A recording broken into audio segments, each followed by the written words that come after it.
Assalamu alaikum warahmatullahi wabarakatuh to all the viewers. Hope you all will be fine. Last lecture में हमने पढ़ा 5 kingdom classification system और उसकी आगे detail. इस लेक्चर में हम पढ़ने लगे हैं टेबल,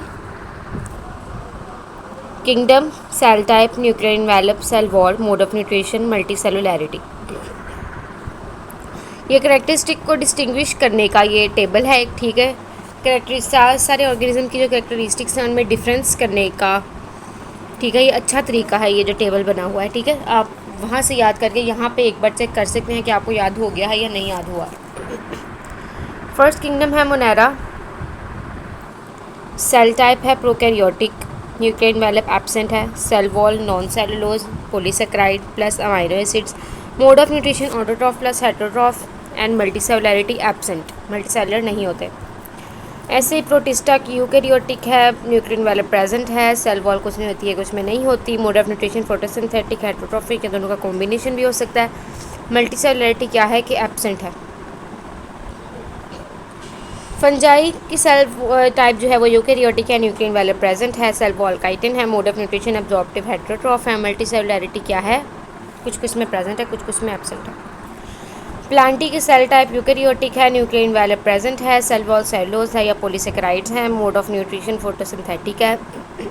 सेलुलैरिटी कुछ में प्रेजेंस है, मल्टीसेलुलर हैं और कुछ मल्टीसेलुलर नहीं है.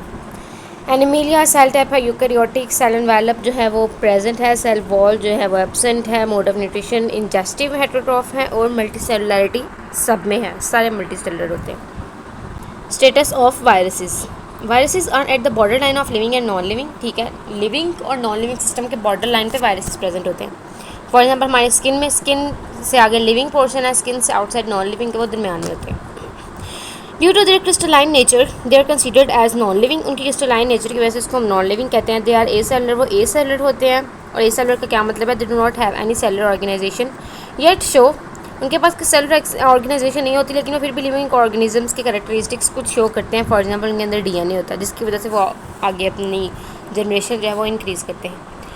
वायरसेस कंटेन आइदर आरएनए और DNA normally in case in a protein code. Viruses क्या, या तो उनके पास आरएनए होता है या डीएनए होता है, नॉर्मली प्रोटीन कोड के अंदर होता है. They reproduce only in living cells, ये सिर्फ और सिर्फ लिविंग सेल्स के अंदर रिप्रोड्यूस करते हैं. Where they cause a number of diseases, जिसके अंदर ये अलॉट ऑफ डिजीज़ जो हैं वो कर सकते हैं increase. They are not considered as organisms and thus are not included in the 5 kingdom classification system. इनको हम ऑर्गेनिज्म जो है ऑब्जर्व ही नहीं करते, ठीक है, इनको मानते ही नहीं, कंसिडर ही नहीं करते, इसलिए हम इसको 5 kingdom classification system में भी ऐड नहीं करते.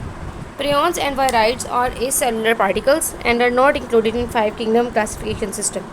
Prions और virides जो हैं वो acellular particles हैं, मतलब कि वायरसेस हैं और उनको हम 5 kingdom classification system के अंदर ऐड नहीं करते. Next is binomial nomenclature. Binomial nomenclature एक मेथड है साइंटिफिक नेम्स देने का लिविंग ऑर्गेनिजम्स को.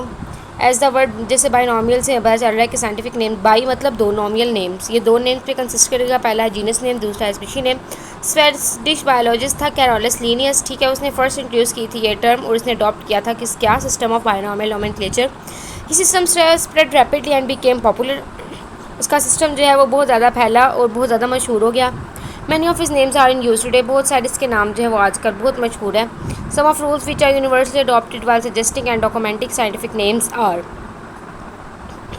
Scientific names are usually printed in italics, ठीक है. साइंटिफिक नेम को इटैलिक मतलब टेढ़ा थोड़ा करके लिखते हैं, थोड़ा तिरछा, डिक्लाइन डायगनल करके थोड़ा लिखते हैं. Such as Homo sapiens. When handwritten they are underline. जब उसको हम कंप्यूटर में लिखते हैं उसको थोड़ा डायगनल करके इटैलिक कर लेते हैं और जब हम अपने हैंड रिटन लिखते हैं तो उसको अंडरलाइन कर देते हैं.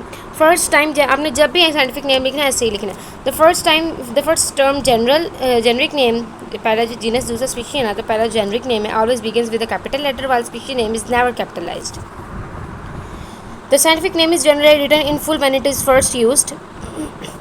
But when several species from the same genus are being listed, it may be abbreviated by just using an initial for genus. For example, Escherichia coli becomes E. coli. अब अगर तो फर्स्ट वाला name जो है वो same चल रहा है, ठीक है, तो हम उसका एब्रीविएशन भी कर सकते हैं. जैसे Escherichia coli जो है उसको हम E. coli भी लिख सकते हैं. अब प्रियॉन्स क्या है. Prions are composed of proteins only and viroids are composed of cellular RNA only, ठीक है. प्रोटीन वो सिर्फ प्रोटीन का बना होता है, वो सिर्फ सेलुलर आरएनए का बना होता है. But these particles cause infectious diseases in certain plants. Okay. ये आपको वायरसेस प्रियॉन्स और वायराइड्स में डिफरेंस भी आता है कभी कभी। Significance in biological research, common names cause many problems, ठीक है। बायोलॉजिकल रिसर्च के अंदर जो कॉमन नेम्स है बहुत सारी प्रॉब्लम्स कॉज कर देते हैं। Different regions have different names for the same organism, बहुत सारे डिफरेंट रीजन्स है उसके अंदर, मुख्तलिफ चीज़ों के मुख्तलिफ नाम होते हैं। For example common name of onion, onion जो हम आजकल यूज़ करते हैं उनको उसको उर्दू में हम कहते हैं प्याज, लेकिन डिफरेंट रीजन में उसका कहीं कहते हैं गंडा, कहीं कहते हैं बासल, कहीं कहते हैं vessel. In other countries has other sets of name, ठीक है। इन साइंस इसको हम सिर्फ एक नाम से पुकारते हैं, साइंटिफिक नेम में हमने रख दिया इसका, वो है Allium cepa, and it is very important for short and MCQs, okay. Long question में आपको ये पूरा आ सकता है binomial nomenclature. In some cases different organisms are called by the same common name. For example कुछ किसी में अब ऐसा होता है कि बहुत सारे ऑर्गेनिज्म का सिर्फ एक नाम होता है, ठीक है। अब जैसे अभी हमने देखा है कि एक ऑर्गेनिज्म के बहुत सारे नाम है, इससे बहुत सारे ऑर्गेनिजम्स के सेम नेम भी होते हैं। For example the name blackbird is use for crow as well as for raven. Common names have no scientific basis, ठीक है। कॉमन नेम की कोई साइंटिफिक बेसिस नहीं होती। फॉर एग्जांपल फिश जो है वो एक वर्टिब्रेट एनिमल है, उसके पास फिन्स है, उसके पास गिल्स हैं। But several common names of silverfish, crayfish, jellyfish, starfish do not fit the biologist's definition of a fish, ठीक है।